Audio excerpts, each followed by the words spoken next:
Two white curtains are shown, then a shadow of a person is seen behind them, then blood is poured on them. The curtains then open to show Noodle covered in blood, and dressed as Carrie White from the film Carrie. Noodle then slowly walks as some voices say, "They'll laugh at you, Scary White," along with laughter. Noodle then stops and is about to say something, but the voices and laughter continue. "Okay, can we turn off the voices and laughing, please?" The voices are then stopped by Russell off screen. "Sorry, go on, Noodle." Thank you. Our first tale is based and inspired by 1973's The Exorcist, which tells the story of a young girl who gets possessed by a demon after playing with a Ouija board, and so she must be exorcised. In our version, a musically talented demon takes possession of the youngest band member after she too plays with a Ouija board, and her bandmates must think of a way to save her. So without further ado, Gorillaz presents a musically talented exorcism. It opens up with the Gorillaz walking to a store called Strange Paul's Weird Things. "Here it is, the place where all the books and all the things I get to summon Satan come from." Are you sure coming here while Izzy is working was a good idea? I mean, this place is definitely not for babies." "Yeah, and Izzy told me not to keep him in Con Studios all the time, so this is where I'm taking him. Come on, let's go inside." Murdoch, with baby Leo Star in the stroller, started to go inside while his bandmates followed him. I love the smell of old voodoo and other cursed things collecting dust. Isn't everything I said it would be, guys? It looks a little creepy, especially with the small heads with their eyes stitched closed. Just then, a creepy old man came up to Murdoch. This was Strange Paul. "Murdoch, is that you?" "Hey, Strange Paul, nice to see ya. These are my bandmates, and I'm sure I've told you about little Leo Star." "Oh, yes, I've never seen a creature quite like him before. He's so cute. What'd you say he was again?" "Well, he's half human, and, well, we don't know the other half. So we just say sea creature because he really likes water." "Well, you and your friends are welcome to have a look around and see what they like." "Thanks, Paul. Come on, son. Daddy wants to show you his favorite part of the store." Murdoch then pushed Leo Star into an aisle while his bandmates stood there, Russell being the most suspicious about all this. "I'm gonna follow him. You guys just look around anywhere." The band then split up into different parts of the store. 2D went into the aisle with the same shrunken heads he saw earlier when coming in. "Seriously, why are these here?" Russell went to the aisle that had things to do with demons and Satan, where Murdoch was showing Leo Star a book with pictures of them. "And this is Abandon, the Destroyer." "You know, I'm pretty sure Izzy isn't going to be too happy when she finds out you're showing your son a picture book full of demons." "Who's the parent here?" "Well, you are, but you're not doing it like a normal parent would." Meanwhile, Noodle was looking at some of the stuff on a table where in the middle of it was a Ouija board. "Wow, I've heard of these." "You have? Ah, what the? Oh, I'm sorry. I did not mean to frighten you, but I seem to notice that you are fascinated by the Ouija board. I've been trying to get my hands off of it for years, and nobody seems to want to buy it. Are you interested?" "Well, I guess I could take it. I have always been interested in what you can do with them." "Excellent choice, my darling. It's all yours." Thanks, I guess." Later, back at Con Studios, Noodle was in her room playing with the Ouija board. After she set it up, she sat on the floor. "Okay, here goes nothing." Noodle took out the planchette and placed it on the hello part of the board. "Hello?" Suddenly, with the planchette still in her hand, it moved while also spelling out the words, "I need your help." "What's wrong?" The planchette then moved on its own once again. Meanwhile, 2D was walking by. "No, how do I save you?" "Oh, well, I don't know, but—" "Noodle, who are you talking to?" 2D, you're not going to believe this. The spirit that I'm communicating with says that he was once a musician who died from being tortured by his fans after he rejected them." "Really? You don't say. Well, I'm just going to leave you be." After 2D left the room, Noodle went back to the board. "Sorry, please continue." As the days went by, Noodle continued to stay in her room playing with the board, which seemed to only worry Russell, but Murdoch and 2D just saw it as her playing and wanting alone time to herself. Not to mention, Murdoch was too busy to take care of Leo, started to worry about her, and 2D was just thinking she was doing what girls like her would normally do in their room. "Hey, have you guys noticed Noodle hasn't come out of her room in like 3 days? I'm starting to worry. She's probably been talking to her dead musician friend. Dead musician friend? What do you mean? Well, ever since she got that board, she's been talking to the spirit of this dead musician who was tortured to death by his fans. A musician who died from being tortured by his fans. Now that's interesting. Say, why don't you lot watch Leo Star for a minute? And where are you going? Just want to have a talk with Noodle's new friends, see what they talk about. Murdoch went down to the hall to Noodle's room. Noodle, I heard about your new mate. I'd like to talk to him. No answer. Noodle?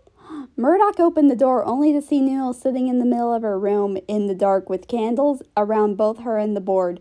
Noodle? What do you want, Murdoch? I was wondering if I could speak to your friend. Thank you, but he'd rather not. He only wants to talk to me. Really? Yeah, and he doesn't like you and wants you to get out. Get out? But he said get out. Okay. After that, Murdoch went back downstairs. So, how did it go? Her friend apparently doesn't like me and didn't want to talk to me, and she was told by him to get out. That's weird. Noodle's not usually like that. I wonder why. Maybe she's just having her moody month, like she has every month. So maybe let's give her some space, like when Izzy told us, back when she first got it. Maybe you're right, but who knows? Later that night, Tootie was in his bed asleep, but he was suddenly awoken by the sound of banging. He tried to go back to sleep, but the sound wouldn't stop. Oh, what on earth is that? Tootie went down the hall where the sound was coming from Noodle's room. Noodle, what's with... From high in the air, Noodle was floating from the top of her bed. Her face was all dirty and scratched up. Noodle, when did you learn how to float? Noodle landed softly on her bed and started making weird breathing sounds. Noodle? Suddenly, Noodle launched at Tootie. Noodle, what are you doing? There is no Noodle, only Pazuzu. Tootie got out of her grip and ran out of the room and into Russell's room where he got into the covers and hid. Russell turned to the other side when he noticed a big lump shaking under the covers of his bed. Huh? He removed the sheets to see Tootie hiding and shaking in fear. Dee, what are you doing in my bed? It's Noodle. What's wrong with her? I heard noises in her room, so I went to check on her, and when I got there, she wasn't the same. What do you mean? Come look. Russell followed Tootie down the hall to Noodle's room. Tootie opened the door where this time Noodle was sitting on her bed with her back turned to them. Noodle, are you okay? Dee told me something was wrong. At that moment, Noodle's head turned, but her back was still facing them. Then she launched at them, but Russell closed the door just in time. Wow, what happened to her face? I don't know, but there's one thing I know for sure. That's not the Noodle we know. You're right. Something has to be done. The next morning, Murdoch came into the living room where Russell and Tootie spent the night after what they experienced in the night. What? What the bloody hell are you lot doing sleeping on the couch? Oh, Murdoch, it was terrible. What? Did we run out of tea? No. Last night, Noodle attacked us. Attack you? Why would she attack you? We think she might be possessed. Possessed? Why would she be possessed? Her face was all messed up. And her voice, it wasn't the same. It was deep and demonic. And she even said, there is no Noodle, only Pazuzu. You guys can't be serious. But we are. Well, if you think so, maybe I'll go look for myself. No, Murdoch, don't do it. It's too late, Dee. He's got to find out now. Murdoch went down the hall to Noodle's room where he opened the door. Hey, Noodle, Get out! Murdoch came running down the stairs. Okay, you were right. She is possessed. What do we do? Let's try to think of a plan. Later that day, Izzy came by with Leo Star. As soon as she entered the studio, the place was covered head to toe with writing and pictures of demons. Izzy went to the kitchen where her boyfriend and his bandmates were. Murdoch, what are you guys doing? Oh, hey, honey. Thanks, Satan, you're here. Maybe you could help us with our plan.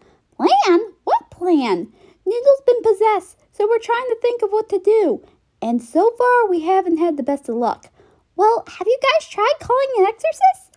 And why would we do that? Well, maybe you can get a priest to do it and get the demon right out of her. Are you sure? Yes, and I know just the priest to do it. Later, after Izzy called the priest, the four waited for him to arrive. Okay, now, one thing before this guy gets here? Babe, do you mind taking off or hiding your upside-down cross necklace? Why? I don't think the priest would like to see that, especially knowing your religion. Fine. Anything for you. Just then there was a knock at the door. It's him! Now, Murdoch, be on your best behavior. Fine. At the door stood two priests. Their names were Father Potassium and Father Rick. Hello, I'm Father Potassium, and this is Father Rick. We got a call saying that there is a demon among the place. Yes, would you like to tell them, boys? Later, they all sat down with the two priests and explained what was going on. So, you're saying your friend got possessed by a demon after playing with a Ouija board? Yep. Can you save her? Well, we'll give it a go, but if we fail, your friend may be trapped with Pazuzu forever. Forever? Yeah, like they always say in the movies. But we're sure to handle it. You all stay down here. We got all this under control. The two priests went up the stairs into the hall where Noodle's room was. They quietly entered. Pazuzu, your time is up. Set this young woman free. And why should I? Then the power of Christ compels you. What? The power of Christ compels you. The power of Christ compels you. The power of Christ compels you. As they continued to chant, the Bible that Father Potassium was holding started to glow. No, this can't be. But I got one more trick. Just then, Noodle's hand lit up and hit the two priests. Back downstairs, the rest of the band continued to sit and wait, when suddenly a loud booming noise was heard. What was that? Let's go check. They all went up the stairs to Noodle's room. Father Potassium? Father Rick? Ah! Izzy, what? Satan's name! On the floor lay the dead bodies of the two priests, with Pazuzu and Noodle's body laughing maniacally. Fools!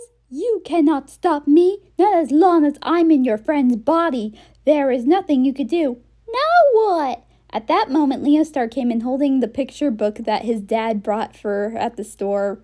Leah, what do you got there, sweetie? Izzy took the book from her son. The Book of Demons.